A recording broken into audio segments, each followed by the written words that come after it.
My friend, kuna vitu vinashangaza sana kwenye maisha. Unaweza kuamka asubuhi, rafiki yako wa jana kageuka kuwa adui yako. Nini kinahitajika kwenye maisha?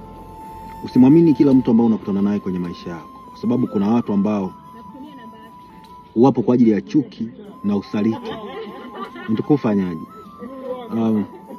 Kila hatua ya maisha inahitaji watu walio sahihi. Utajiri wa kwanza ni watu. Watu gani? Haimaanishi kwamba watu ni marafiki. Unaweza kuwa na watu ambao ni sahihi kwenye maisha yako na wakajali kabisa kwamba huyu ni fulani, lazima nimsupport kwenye maisha yake. Unajisikiaje wewe unakuwa ni mtu ambao unajitoa sana kwenye maisha ya watu, lakini wewe katika watu ambao unao kwenye maisha yako hawezi kukusaidia chochote na wala hawana msaada na wewe kwenye maisha yako? My friend,